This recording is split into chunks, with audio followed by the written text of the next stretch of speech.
Good afternoon. It's just gone 1 o'clock on Friday, the 11th of April, 2025. Welcome to UK Column News. I'm your host, Charles Malet, and joining me in the studio today is Patrick Henningsen. Welcome to the programme, Patrick. Great to be with you, Charles. And by video link, Mark Anderson from the United States. Now, we will have a full programme today, and we'll be covering the push for war with Iran, as well as farmers' protests, and indeed the latest on the pandemic treaty. But we will start with tariffs. Now, as Keir Starmer tweets about Passover and Rachel Reeves sends out messages about Doncaster Airport, there is a rather bigger economic picture taking shape, and Mark's going to take the lead for us today on that. Over to you, Mark. Good day, everyone. After last week's spirited discussion on tariffs, naturally, since I've covered Congress a lot of years, I had to look to Congress. And as we'll see here, on the very day, April 2nd, that President Trump gave his Rose Garden speech about emphasizing tariffs, a declaration of economic independence, that very day, there was a vote in the Senate, and The Hill reported on it. 4 Republican senators vote with Democrats to undo Trump tariffs on Canada. The thing is, as is often the case with the media cartel, their headlines don't always match the stories, because as I noted on this slide, what it actually said in the body of the story is that in a 51-48 vote, the Senate expressed its sense that it will disagree with Trump's tariffs on Canada, but the vote was on a resolution that does not have the force of law and is just symbolic. Now, of course, I didn't stop looking there. The Senator Charles Grassley, a very noted veteran senator from Iowa, the very next day, April 3rd, they issued a press release, he and Maria Cantwell out of Washington State. And as I expected, Congress is trying to throw its weight around and regain its constitutional authority on trade. And indeed, as it states here, Article 1, Section 8, Clause 3 of the Constitution delegates to Congress the power, quote, to regulate commerce with foreign nations among the states, so that's internal and external, and with the Indian tribes. So Senators Grassley and Maria Cantwell have introduced legislation, quote, to restore Congress's constitutionally authorized role in setting and approving U.S. trade policy according to their joint news release. Now, a quick footnote here is that Congress has long had this power, and as is the case with the border, Congress is often making new laws when they don't have to. They have existing constitutional authority and existing laws in most cases, and they simply need to enforce or assert those things. And instead, they spend a lot of time burning up a lot of time carrying out onerous and often tedious legislation. That being said, Chuck Grassley had this to say around the time of that press release: for too long, Congress has delegated its clear authority to regulate interstate and foreign commerce to the executive branch. Building on my previous efforts as Finance Committee Chairman, I'm joining Senator Cantwell to introduce this bipartisan Trade Review Act of 2025. That's the actual name of the bill, to reassert Congress's constitutional role. That's a U.S. Senate photo. Pretty much everything I'm reporting today is firsthand and has not been in the regular news feed, except for that Hill item. Anyway, here's the basic thrust of that bill, and we'll be keeping an eye on it to see if it passes. To enact a new tariff, the president must notify Congress of the imposition of a new or the increase of an existing tariff within 48 hours and explain his reasoning. The president also must provide an analysis of the potential impact on American businesses and consumers of these tariffs. Within 60 days, Congress must pass a joint resolution of approval on the new tariff. Otherwise, all new tariffs on imports expire after that deadline. And the fourth main plank here is Congress could end tariffs at any time by passing a disapproval resolution, although anti-dumping measures would get special consideration, such as when China over the decades has occasionally dumped hardwoods, lithium batteries, toys, steel, chemicals, things like that. There might be exceptions there. Moving forward, of course, the oldest committee in the U.S. Congress is the Ways and Means Committee, created in July of 1789, and they still exist. Who knew, right?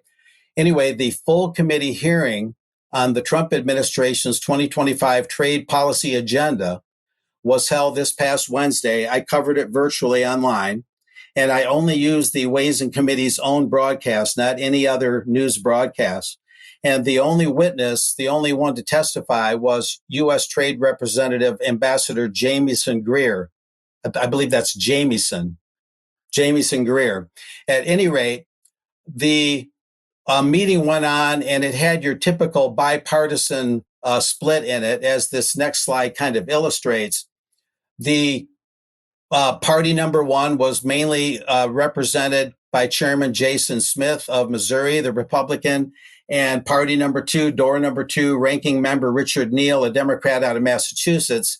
And they had your typical binary arguments, your typical Republican arguments, your typical Democrat arguments. And a quick observation there is that the absence of independent parties or non-affiliated candidates or non-affiliated members of Congress, that is very, very clear when it comes to these rather divisive issues, because you never get anybody refereeing what's going on. It's just your typical Democrat, typical Republican.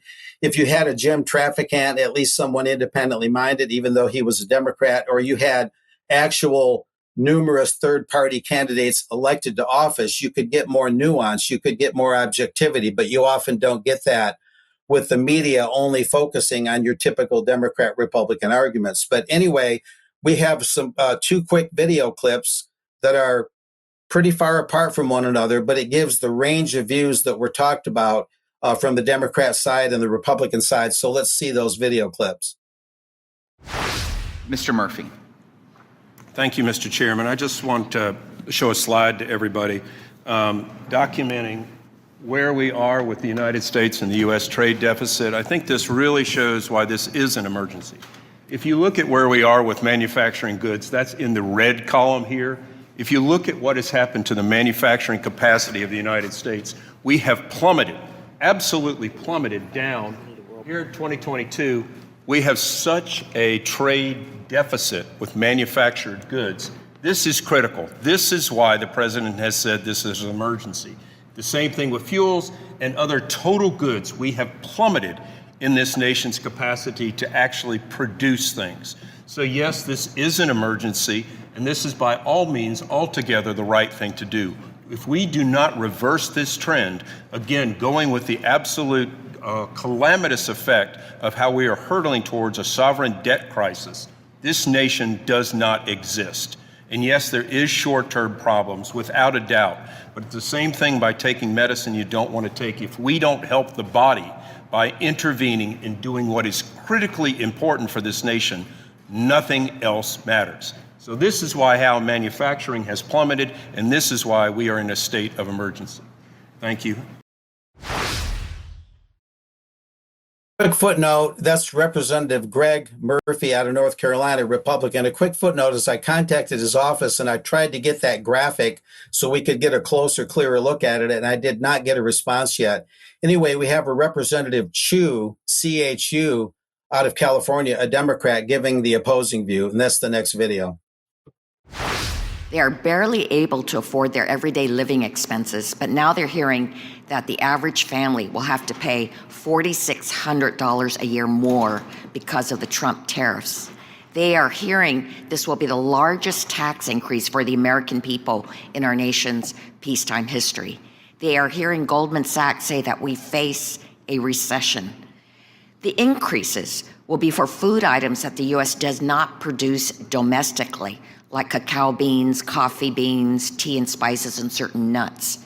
But non-food items like clothing, consumer electronics, shoes, cell phones, furniture, and household appliances will be especially hard hit, as more than 50% of our consumption comes from countries facing tariff increases of 30% or more. I must point out that there are some items on the list like bananas and cacao beans, which the U.S. can never grow enough of to meet our own demand because of our mostly non-tropical climate.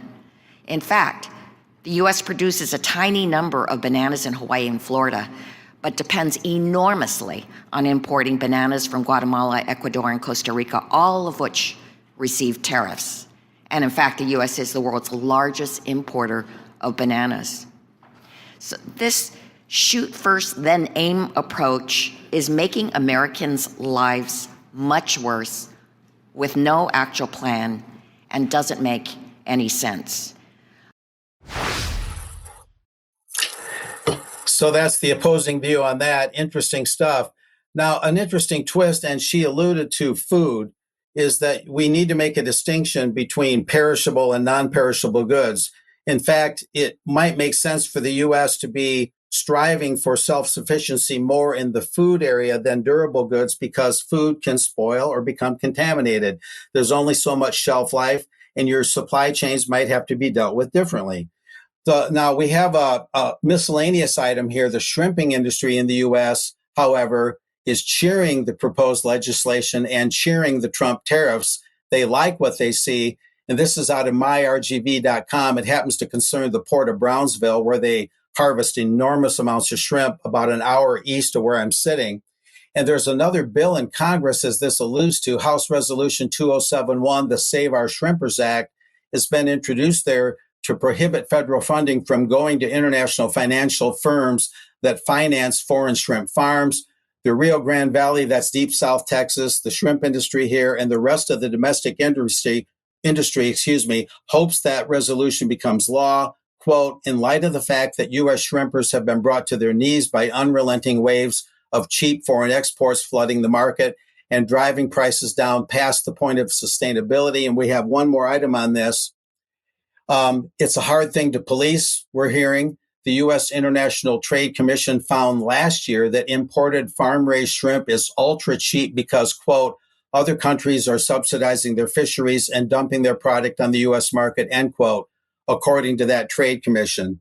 So that's it for now, gentlemen. I have a little bit later on state-level trade that adds another interesting twist to this that no one ever thinks about. But now over to you. Thanks very much, Mark. And supply chains will be something we'll come back to presently, but obviously this is a very big topic, so we're going to extend this theme. So Patrick's going to continue with the tariff story. Well, the previous congressional speaker there, she said they don't grow much bananas in America, but there's plenty of bananas in Washington, as we will show you shortly. This whole story has just completely exploded here. We'll look at this up on screen. Now, I tweeted this on Monday, April of 7th here, and I predicted that Trump would get pressure from the donor class and that he would then suspend the tariffs that he put on across the board to the entire world. And looks like that's exactly what happened. And I even quoted him almost verbatim on Monday. I predicted what Donald was going to say. We're postponing the implementation of the tariffs because, quite frankly, what we've done is so great. Just the announcement has already had such a great impact in governments and now begging us for a deal. That's what I predicted Donald would say, and it's true. So here we are. This is the result. This is a bottle. This reminds us of, you could say, Kevin Keegan's England team. But anyway, it looks like Trump has bottled it. The pressure came and he did cave. Trump announces a 90-day pause on the tariff war, except for China, except for one country. So that's interesting. Now, this is where things are going to get a little bit dicey for the Trump administration. Let's take a look. There's Donald there. I guess he's claiming victory, Charles, but it seems to be anything but, because this has started a tit for tat with China that is now getting unbelievably ridiculous. Take a look at this. Consider these two are among each other's greatest trading partners. China has raised tariffs in reciprocation to what the U.S. has done. China raised tariffs on all U.S. goods up to 125% as the trade war ramps up. Now, that's in response to Trump putting on 40 or 50%. There's been so many changes in the last 48 hours, it's hard to keep track of it here. But Trump, not to be outdone, here he is. The White House says that a tariff rate on most Chinese imports will now be 145%. Where is this going to end? And, you know, the whole basis of this, and this is the strange thing, Trump has called this trade war on a national emergency. And one has to look at the predicate for this. One of them was a fentanyl crisis. Okay, some fentanyl coming over the Mexican border. They're blaming China for it. It's a bit tenuous, but they're saying that, and we'll bring the order up on screen here. This is what the White House published here. And then they're saying, no, this is a national emergency because of a trade deficit. But the thing is, how could it be an emergency when the United States has had a trade deficit since 1934? So it's taking them, over, I don't know, something like 80, 90 years to work out this so-called emergency here. So he's invoking the International Emergency Economic Powers Act of 1977 in order to ram this emergency through. But globalization's been going since the 90s. Pretty much full steam. So it's not as if this was a surprise, but nonetheless, they're carrying on with this right now. Let's take a look here. There's the Donald. And so this is what the line is here. You probably heard this. Everyone's heard this. They're ripping us off. They're ripping us off. We're getting a terrible deal. Donald's been saying this actually since before he became president here. But are they really ripping the U.S. off? Let's take a look at the facts. No, actually, in actuality, the U.S. is ripping everybody else off by exporting their fiat dollars in exchange for actual valuable goods. This is the advantage the U.S. has had because they have the world reserve currency. This allows the U.S. to deficit spend by the tune over $2 trillion per year. And with that $2 trillion, they're able to fund their military-industrial complex. They're able to project power globally, power and influence globally, effectively run a global empire on the U.S. dollar system. The U.S. has been running a trade deficit since 1934, fact. And the deficit is roughly the amount of government spending versus how much they produce. So there's a deficit there. It's almost mathematical as an equation. The U.S. deficit is not caused by other countries ripping off America. It's caused because the United States has gone through the process of offshoring its manufacturing. It used to be an industrial power, but now it's a financial power. It's to financialize its economy. Guess who's an industrial power? China. China's doing what the United States did back in 1890, and that's the golden years that Trump and his team keep hearkening back to. So this conversation, the more you look at it, it just doesn't add up. And we go on. Exporting dollars in exchange for debt props up the U.S. dollar as a world reserve currency, as we said earlier. And here's the key point. This is essentially a corrupt system which allows the U.S. to pay for all of these wars on its national credit card. This is what it comes down to. It's not about other countries ripping off the president here. And, when Trump, and this is so tariff fallacies, this is the tariff chart. This is the calculations on this was totally arbitrary and completely bogus. He's been panned by the pundits for this here. He's even getting panned by the financial press on this. Fortune. Some of these are generally pro-conservative, pro-Trump publications here. Trump's tariff formula used the wrong value in its calculations, conservative think tank says. This whole thing was rigged. They're talking about this entire tariff farrago. The formula the White House used to calculate its recent tariffs is based on an error that roughly quadrupled the rates from what they should have been. So, this is a serious problem here when we're talking about competency of the Trump administration. He's the businessman. He's known as the billionaire, the money maker, the deal maker. How could he get the economics and the numbers so horribly wrong? And we'll continue here. More tariff fallacies. There he is again. He's still angry. He's saying, we'll correct the deficit with money raised from tariffs. That's the claim the Trump administration's making. But actually, punitive tariffs de-incentivizes trade with the U.S., meaning less revenue.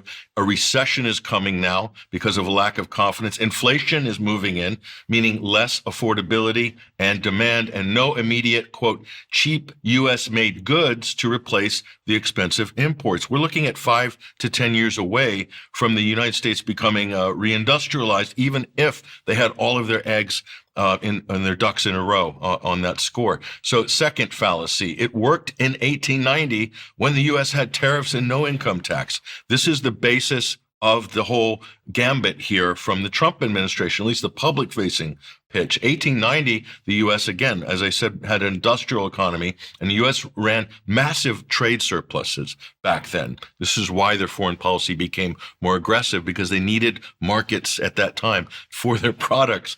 So they were having a de-inflationary period, and they needed to expand. That was the beginning of the U.S. empire. 2025, however, we have a financialized economy, and the U.S. is off offshored its manufacturing, mostly for the better part of 30 years, but actually in reality, even before that.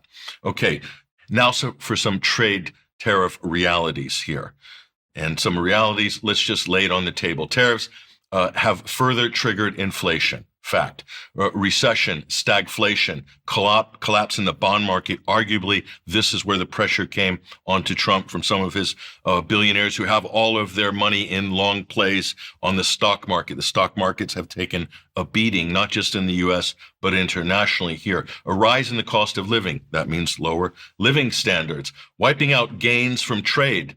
So buying cheaper imports, selling advantaged goods, that's the normal gains from trade that the U.S. would normally have in this very delicate balance of a global trading system. Trump is just basically taking a wrecking ball to this in the course of a week or two. Unbelievable and unprecedented here. Fewer U.S. goods means more expensive at home, as well more expensive to export. So no significant trade in the trade balance. This is what the experts are saying. There's not going to be a big difference in the trade deficit. The result is going to be less trade both coming in and going out. So this is a contraction of the economy. This is what Trump has done by disrupting the economy. And this is why a lot of people are really going crazy in the analytical world here. Stock market crashes, trillions have been wiped out on market cap. And here's the main point: further wrecking the U.S. economy, wrecking the world trading system. It might not be ideal for the United States, but the United States didn't have goods to export. And that is not the fault of China or anybody else in the world. What they're trying to do is punish everybody else for their problems. And this is not going to go down well for future relationships here. And we'll just move forward and see. Okay, and this is a good point here. And we'll bring this next up on stage. Americans need a little history lesson, and I'm sure even the British know this. The Boston Tea Party, December 16, 1773. No taxation without representation. Mark Henningsen did a great job in showing the issue of the Congressional authority. Trump, as one man, is trying to basically levy taxes effectively here, but really also messing with the entire global trade system here. So this is a drawing made by a fifth grade student. So I would direct the Trump economic team to this fifth grade student just to remind themselves, and we bring an irony alert in here, Charles, that the Boston Tea Party originally was to bail out the British East India Company. Parliament wanted to maintain that ability to tax the colonies, but it was really about bailing out the corporations on that. They had a huge balance of payments problems with the British government at the time, but this is another key issue. European markets were very weak at the time due to debts from the French and Indian wars, among other wars at the time. Does this sound familiar? It certainly does. And so you have all these monopolies back in the day, back in the late 1700s, and it created a situation. And that was only a 2% tax, Charles, and it was enough for the colonists to rebel. And look at what they're throwing now on imports and exports, these tariff wars. It dwarfs even what was going on back then. So we can learn a little bit from history. And again, note the irony alert. So a lot of Trump fans are saying this is just 3D chess. He's escalating to de-escalate, right? Or 6 million D chess, as it's now being called. Escalate to de-escalate. But is it really, or do they actually know what they're doing? And, to be very critical here, and we'll show you a video clip in a second, every millionaire I've spoken to or who I follow has made an absolute killing in the last week. They have put short positions down. They made tons of money. Working folks I know have had their retirement savings slashed by 20 to 30%. It's been an absolute rout, again, for the middle class, and it's surely not going to be good for the working class. And Donald Trump is the man of the people.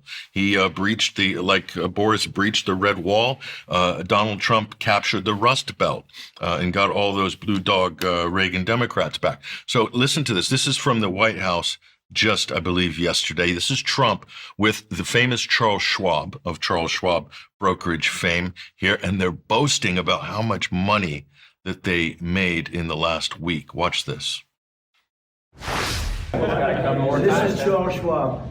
It's not just a company, it's actually an individual. And he made $2.5 billion today, and he made $900 million. That's not bad, because, he's in financials. I've always been following.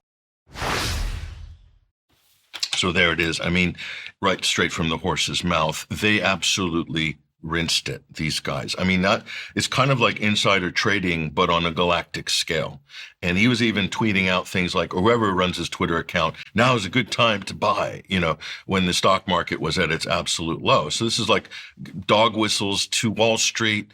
Plus there is a ticker symbol for one of the Trump businesses as well that went out on another Trump account. I mean, it's kind of a free-for-all. So anyway, let's look at the wrap-up on this here. We'll bring this up on stage right now. Trump's real agenda. Okay, the golden age of America. He wants to bring us back to McKinley's 1890. Let's look at the reality. This is the real agenda. Trump is trying to force down the value of the U.S. dollar in order to refinance $9 trillion in U.S. debt. Okay, that's the number one priority. And they're not really articulating that to the public very clearly. And that's part of the problem. That's actually the core. So the world has to suffer for U.S. domestic fiduciary responsibility issues, right?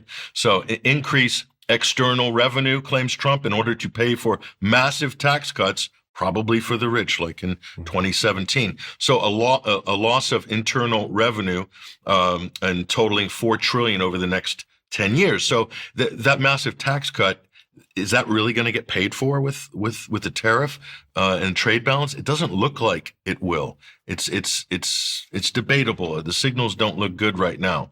Anyway, massive deregulation, massive privatization, and so incentivizing direct investment. But this is a problem. This is also why the cost of living is so high. And this is why China has the edge. They have state-run utilities. They're able to control and subsidize the cost of energy. This is why they're an industrial powerhouse, because they have a hybrid, mixed economy, just like the United States did back in the late 1800s. And again, Trump and his team need a history lesson. They seem to be cherry picking American history here, but not to be outdone here, allowing for wild levels of Washington insider trading. Listen, what we're showing you is just the tip of that iceberg. And then here, bypassing Congress, as Mark pointed out, that key issue earlier, the power of the purse on living tax. This is a huge problem. It's really putting the power into the hands of one man. So this is ultimately weakening Congress with one-person rule. This is an autocracy. Fair question. Main point, zero-sum policy, trying to control who trades with who, etc., like with Russia, like with India and Russian oil. Nord Stream pipeline is a result of this zero-sum foreign policy here. And so what are we really looking at? And this is the big fear. Effectively, Trump is trying to sanction China through tariffs, to isolate China, to build an iron curtain like they've done with Russia economically. How did that work out with Russia? Russia's got projecting 3% growth. Europe's projecting 0% growth. So Russia's beat this system, outperformed the U.S. and Europe, and China arguably is set to do the same, Charles. Yeah. So, I mean, that's the main takeaway here. This is hard foreign policy done through economic policy, and I don't know if this is going to end well for Trump. Well, we shall see. It's certainly gone very well for the billionaire class who have made money at every turn. And as we see consistently, you invoke the emergency and then you watch the money roll in. So that there is some capital to be made. But of course, the idea that Trump is standing tough against China is something that can be sold to a certain extent. I wonder also about the, if we're moving a few steps closer to central bank digital currency with a accelerating of the collapse, but more to talk about in extra, certainly. Now, with all this in mind, economic conditions are certainly unfavourable for farmers in the United Kingdom, and there's been a lot out on social media recently. I spoke on Wednesday about protests, a wheat strike. Now we've got Farmers to Action putting out a note saying that they are going to be saying no to Labour. Now, I urged a note of caution on Wednesday because I felt that there is a huge potential for a backfire effect as the government are very, very able to spin this sort of direction as being that the farmers are causing trouble and indeed that they're not entirely necessary. And of course, that was to do with the fact that a lot more wheat is being imported this year in any case. And just to illustrate the point I'm making, Farmers Weekly here advertising, or at least reporting, that Daniel Zeichner, the DEFRA minister, was blocked from getting out of a meeting in Tavistock. Now, I'm sure it didn't last very long, but it's very easy to see how that sort of thing could be spun in a particular way to make small landowners and small farmers seem less relevant than, of course, they really are. I think the central issue here is that continually going to government, who routinely and almost ritually abuse farmers and indeed the supermarkets, is very much barking up the wrong tree. Why on earth would they change their behaviour? What's in it for them? And just to illustrate the sort of lack of care in this regard, I should just point out the Groceries Code Adjudicator is the one-man band that is supposed to arbitrate over the relationship between producers and supermarkets. So consider that he is incredibly under-resourced, and also that the entirety of the DEFRA budget for this year is 2.4 billion, which would take the National Health Service only 5 days to dispose of. So the message really, insofar as UK Column is concerned, is absolutely to adopt what Julian Rose describes as the proximity principle. And this really should be an opportunity for farmers to be looking for markets elsewhere and dealing with people that are able to meet whatever type of shortfall. But obviously with all the enormous uncertainty concerning the tariffs and trade, this would seem a time that farmers really have an opportunity to be providing a degree of self-sufficiency that actually is not there at the moment, and to control parts of the market that are absolutely not tied down, shutting out supermarkets and indeed government in the process. So something we will definitely follow, but it remains to be seen how that story will be spun. Now, UK Column is funded exclusively by its members and viewers, and if you would like to take part in sustaining what it is that we do and enabling us to go further and better, then please do consider making a donation via the website or joining as a member on a monthly or annual or even lifetime basis, or you could go to the shop and pick up any amount of our very high quality merchandise there. Also, we do stock Clive de Carle's products there, which we get a little percentage from. So that's, again, another option. Please do share all of our content. It's critical in these days of censorship that does get pushed out by those that support UK Column, because we fall foul of all the various algorithmic issues. And now we go to the case of Dan Kleinman, who gave a very good interview to Diane Rasmussen McCaddy on fighting sexual grooming in libraries. And he's now looking for financial assistance in defending against 2 federal defamation lawsuits filed against him by a school librarian in Louisiana. So there'll be details of this in the show notes. Tomorrow in Glasgow, there's going to be the Stand for Peace Scotland Glasgow Peace Walk. So please do get along to that if you're able. Now, Stand in the Light, which was attended by UK Column last year, is going to be happening at the end of May, 23rd to the 26th, up in beautiful Cumbria. UK Column will be attending, and we will be having Darren and Fee on to talk about that in due course. So do consider coming up to see what's going on there. We've published the article which follows up the appearance of John Kiriakou on the news last week, and this is an article by Fiorella Isabel about the effectively censorship through frozen assets by banking. Also up on the UK Column website now is the Scottish People's COVID-19 inquiry. All the various videos are there. And then today, being live streamed from Cambridge, the Sense and Sensibility conference about the origins of the Russian-Ukrainian war. And among the speakers there are Major General Bakshi, who, of course, has been on a UK Column symposium, but also Brian, Lucy Morgan-Edwards and George Galloway. And I should remind you that if you haven't yet got access to the recording of our event in Cheltenham on Saturday, then you're absolutely missing a trick. So please do go to the website and get your access to the live stream there, which is very much still available. Yesterday, the second part of Brian's interview with Carl Schwartz went out. It follows the first excellent one about what was known leading up to the events of the 11th September 2001, and that was concerning sort of asbestos response felt in emergency responders. And part 2, which came out yesterday, is dealing with the aircraft that were reportedly involved in that day, but evidence substantiating the effects of a controlled demolition. Now, That takes us back to Mark, and really on a related theme, Mark, but the situation with trade in certain parts of the states. A very interesting thing, gentlemen, about trade that's never discussed is that individual states, especially here Texas, have their own trade deals, their own trade policies, and even send trade delegations to other nations. This first slide is very illustrative of that. Of course, Texas and California are the ones, individual states with the longest coasts. California has the Long Beach and Los Angeles ports, where trade goes in and out. If you haven't seen those ports, they have to be seen to be believed. The massive amount of stuff that goes in and out of there. Texas is right behind them, especially out of Houston and Brownsville. Anyway, here this slide illustrates that the state of Texas has a Taiwan office, and Texas trades with nearly 220 foreign markets. It has a Japan office, and it trades mainly with Mexico, Canada, the Netherlands, China, and South Korea.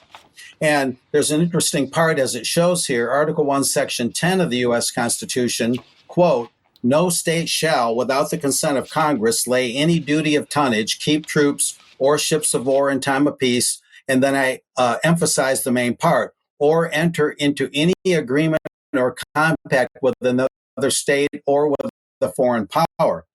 And that's without the consent of Congress. So the states are carrying out quasi-autonomous trade policies of their own. One has to wonder, and it talks about how that might harmonize and different trade policies going on now. And we have a couple other slides that will kind of drive this point home to try and figure out, or at least consider the issue of individual states having trade policies with regards to what Trump's doing at the federal level. If we could look at the next slide, that it shows a little bit more about this with regards to Michigan and California. Michigan has nearly 200 foreign markets, and its main trade partners are Canada, Mexico, China, Germany, and Japan. And California has over 225 foreign markets, its main trading partners being Mexico, Canada, China, Japan, and Taiwan. Now, by foreign markets, that doesn't mean just individual nations. It means regional organizations and different institutions that are involved, different players that are involved in the trade schematic. But the main point here, gentlemen, is that Michigan, California, Texas, and several other states, they send trade delegations to other countries. There's that constitutional measure that I just showed that says that they really ought not to do that without explicit congressional approval. And these are very massive trade deals that Texas, California, Michigan, and these other states have with these other nations. And I'm bringing this up mainly as an awareness thing. How much has the Trump administration and Congress, the U.S. Congress, which I talked about earlier today, how much have they considered this? And how much will the Trump policies collide with, or maybe harmonize with, or maybe be neutral regarding all these state trade efforts that are at least constitutionally questionable, especially having such large amounts of trade going on with individual states acting as if they're separate nations. So it's just an awareness thing. It's a constitutional thing. It's another piece in the puzzle to consider. I'll leave it at that for now, but it's a very interesting topic at that. Mark, thanks very much. And I think we might have time to come back to that in extra. We now move back to the UK, where we are, in effect, hotting up the case for, I would say, potential war with Iran. News today put out by Defence Science and Technology Laboratories that they've had a critical advancement in the UK's defence capabilities. What you're actually looking at is a fake picture of a fake hypersonic missile that doesn't yet exist, but nonetheless, they're talking about it as though it does. They say that this might be ready by 2030, part of a joint UK-US project, and this gives them opportunity to hark back to what was happening last year, being put out by Defence Intelligence, where the suggestion was that there was an inextricable link between what was going on in Russia, Ukraine, and indeed Iran's support of it. So this is a shaping operation, certainly in people's minds, to sow the idea that state threat from Russia is absolutely synonymous with state threat from Iran, and therefore that something has to be done about it. And we see that the British Forces Broadcasting Service here via its Forces News is, again, pumping up exactly the same story about this hypersonic, what's being called a successful test. But of course, it's still 5 years away from being a reality. And I think interesting to note that they conclude the article by saying Brazil, China, France, Iran, North Korea and Japan are among other countries with plans or programs devoted to hypersonic weapons. Of course, what they completely fail to mention is that since 2018, via its Gill system, Russia has had a hypersonic capability. And this is one of the things that is not to be talked about, because it clearly highlights the fact that the UK is not only well behind Russia, but supposedly it destroys the narrative that Russia is actually presenting a state threat, because if it really were, as I've asked before, why on earth would it not be doing rather more than it is as we sit there and supposedly build up our various arsenals? So a question to be asked there, but obviously the authorities not to be deterred insofar as the building of a narrative and indeed the intelligence that's supposed to support that goes. And we look at the country policy and information note on the government's website on Iran. Now, this says November 2022, but this is actually the most recent document. And rather remarkably, it refers back to statistics on military capabilities that are, first of all, not put together by this country. They're American statistics, and they go back to 2019. And that is the information upon which we are supposed to be deciding what relationship Iran has with the United Kingdom in terms of a state threat. Now, I've shown this slide before, but this is Hamish Falconer, Minister for the Middle East and North Africa. And he has stated that it is regrettably true that Iran's nuclear program has never been more advanced, and it threatens international peace and security. And this has been bandied around absolutely up and down the place. There's been debates on this in both the House of Commons and the House of Lords, but there is not one shred of evidence with which they can substantiate this. So I think it bears a lot more scrutiny. But we'll just go to look at the former ambassador for Iran, 2002-2006, Richard Dalton, who spoke on Newsnight recently, and this is what he had to say. How seriously do you take this from President Trump? I do take it seriously. The risk of a war between Israel and the United States on the one hand and Iran on the other has never been higher. And that's because it's been Israel's aim for many years to strike Iran, and they've always wanted to attract the United States to their side to do it because of limitations in Israel's capabilities, particularly in sustaining a long war. This is chiefly about weakening Iran as a state. Iran, and of course President Trump and Mr. Netanyahu knows this, does not have a nuclear weapon and does not have a military nuclear program. And that has been the consensus of U.S. intelligence agencies in the U.S. national intelligence estimates for the last 22 years. So let us hope that on this occasion, the Americans adopt a more reasonable position than has been sketched out for Iran hitherto. Some hope, I think we might say. But nonetheless, he is quite right to point out that there is no intelligence to support this position. And yet politicians bandy it around absolutely willy-nilly, never with any comeback on this. And it is therefore pertinent and coincident that a carrier strike group is about to depart Portsmouth towards the end of this month to go towards the Mediterranean and then on to the Indo-Pacific. And we'll just listen to what Luke Pollard, Armed Forces Minister, has to say about this and why it's happening. From the bridge of our flagship, HMS Prince of Wales, I'm proud to announce that our carrier strike group, made up of key naval, air and land forces from Britain and our allies, will depart from Portsmouth at the end of the month on its 2025 global deployment. Codenamed Operation HIGHMAST, it will engage with more than 30 countries, stretching from Italy to Japan and from South Korea to Australia.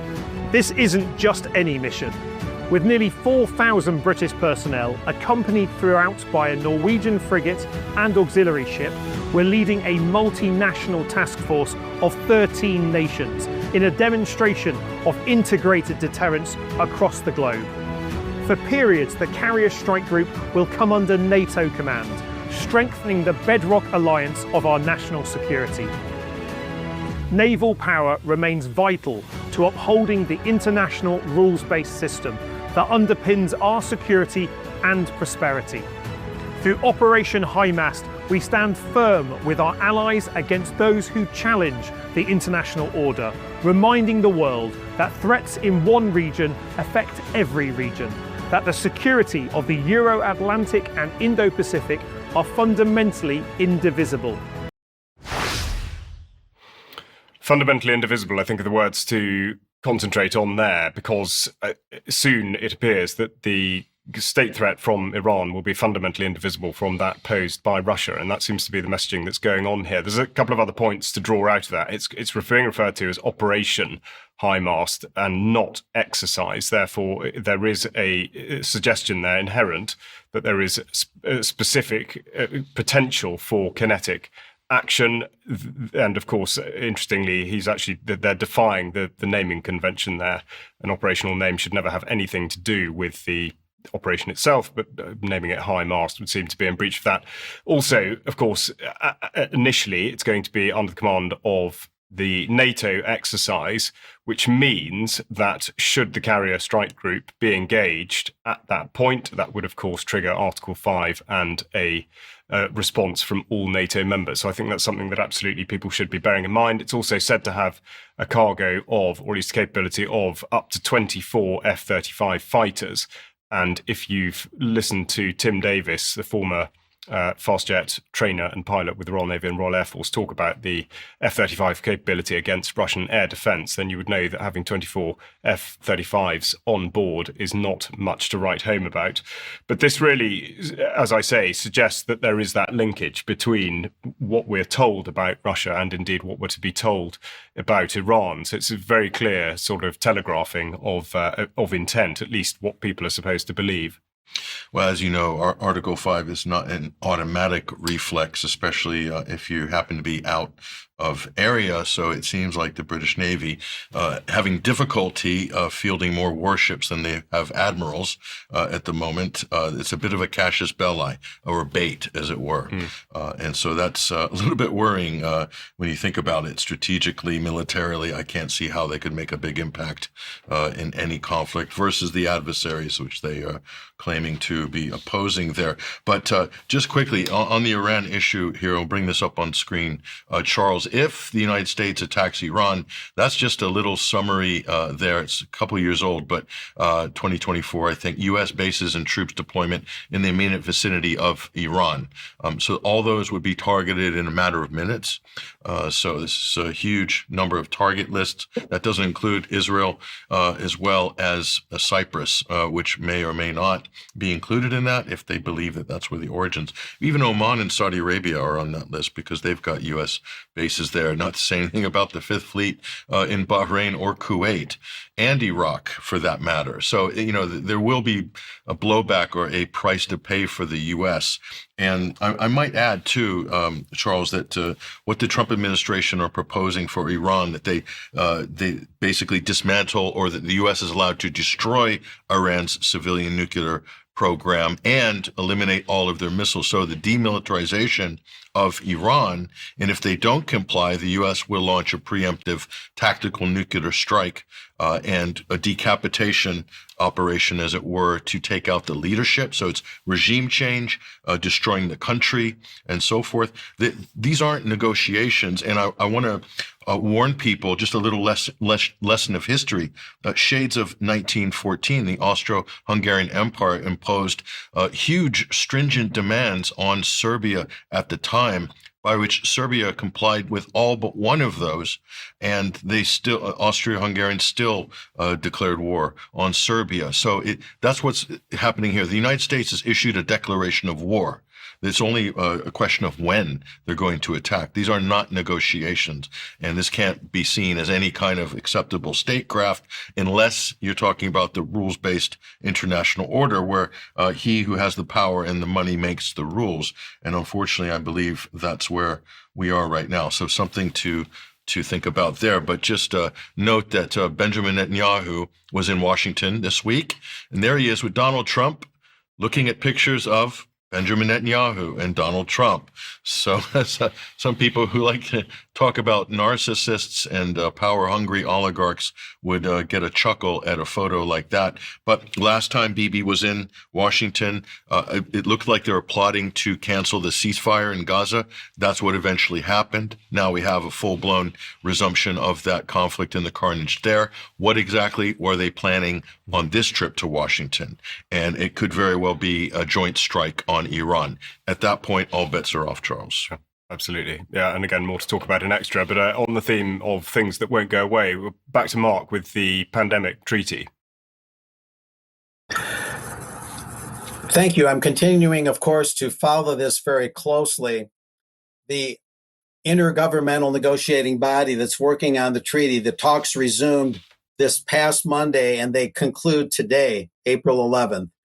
But I confirmed pretty much, it appears that the withdrawal of the U.S. from the WHO system literally meant that no U.S. participation was seen for the first time ever. There were no delegates this past week, concluding today, from the U.S. at the pandemic talks.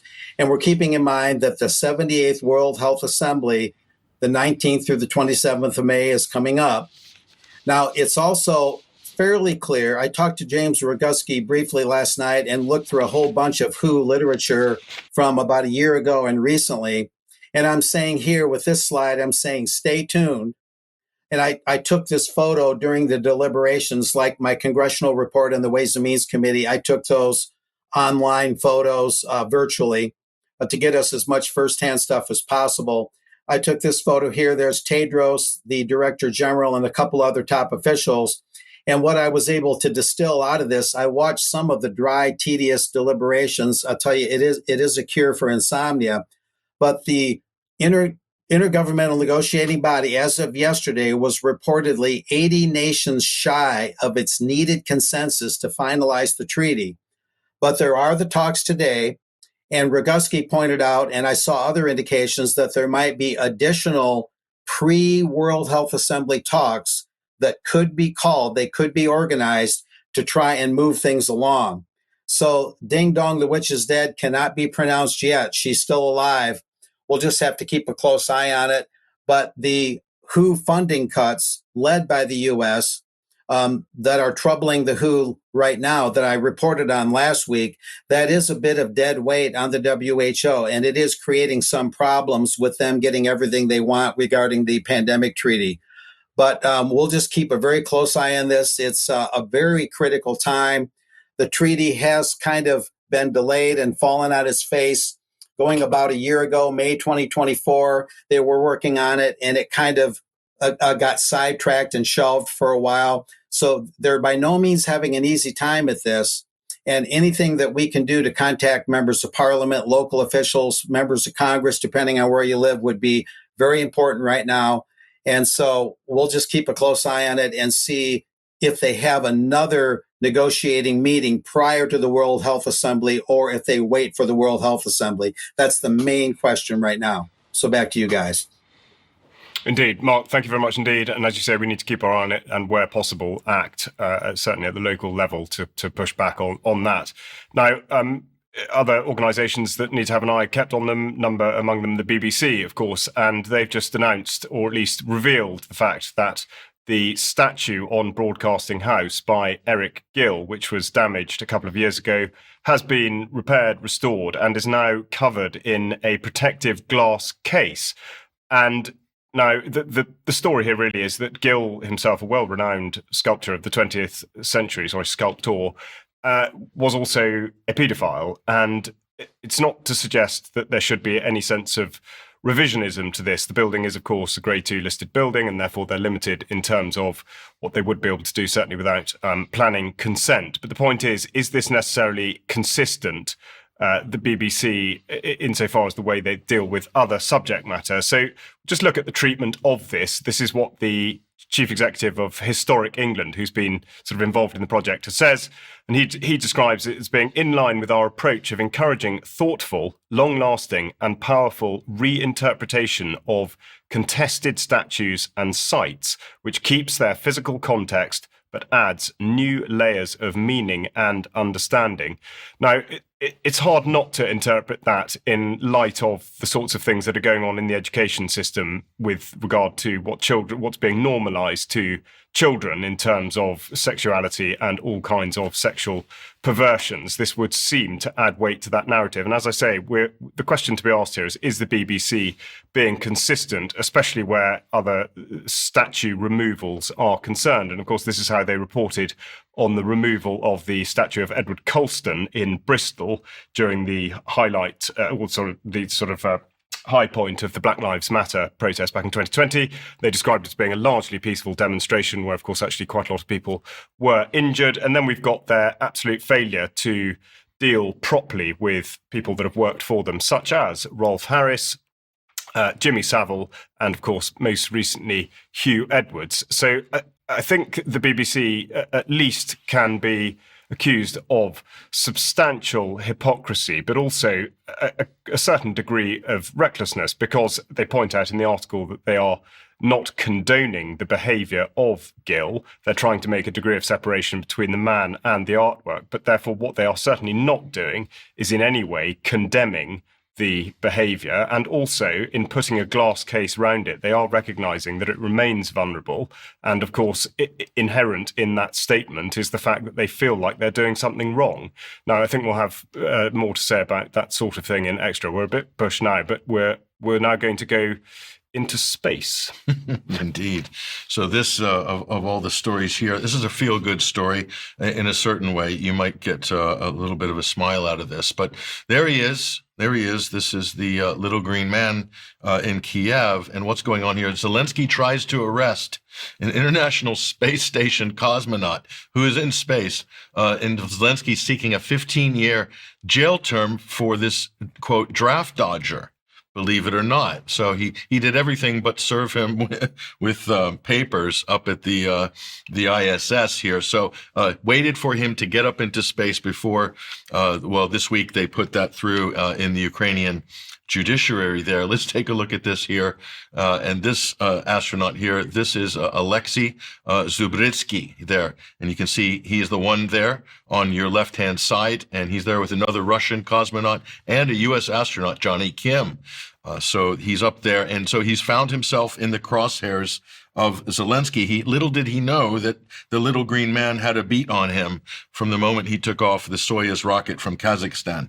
But there you are. So Zelensky, in his mission to find warm bodies for the trenches in Ukraine, here he is, always looking for conscripts these days. Zubrinsky was among the numerous Ukrainian military personnel who rejected the new government in Kiev, we're talking about 2014, and continued their careers in the Russian armed forces. So he's kind of a defector of sorts who was based in Sevastopol, so in Crimea. So he made that jump when the referendum happened in Crimea, as did many others. So he applied for the space program in 2017 and was confirmed as a flight engineer for the Soyuz MS-27 mission last August. And by Russian reports, he is among their most promising young astronaut candidates in years. So highly decorated here. And Zelensky basically put out an arrest warrant for him as a draft dodger. But that's interesting, Charles, that Zelensky would be chasing draft dodgers, because we only have to look at this interview here with none other than Piotr Poroshenko, who claimed that his successor, President Zelensky, was himself a draft dodger. And we have checked the background on this. It is true. In fact, Zelensky, we don't have the video with us, but there are videos on social media where he's kind of boasting that he's not going to be serving in the Ukrainian military while they were being trained by NATO at the time. This was after Maidan in 2014. So Zelensky, the draft dodger, is chasing astronauts that he claims are draft dodgers. I think that's just about the best thing I've read all week. Absolutely. Once a comedian. Yes, I mean, one wonders where that story is going to go. Why on earth are we even to be made aware of it? It's extraordinary, but that is perhaps a suitable note upon which to draw the news to a close, but not before I remind you to make sure that you do go back to look at the part 2 of the Carl Schwartz interview with Brian from yesterday pertaining to the events of September the 11th back in 2001. And I think really significantly what was known before and in the immediate aftermath that has been so heavily suppressed. And also, again, a reminder really to catch up with what happened in Cheltenham at our UK column on location event, where, of course, Patrick spoke, among others. It was very, very well received, and I really would urge you to access the live stream if that's something you haven't already done. But otherwise, it just remains for me to thank Patrick very much indeed for joining me in the studio today. Thank you, Patrick, and to Mark for joining via video link, and we will look forward to seeing you again on the news on Monday. Thank you very much. And extra. Sorry, and extra, Patrick. Thank goodness you're here. Yes, for those of you that are members, please stay on the line and we'll be back in a few minutes for extra. Bye-bye.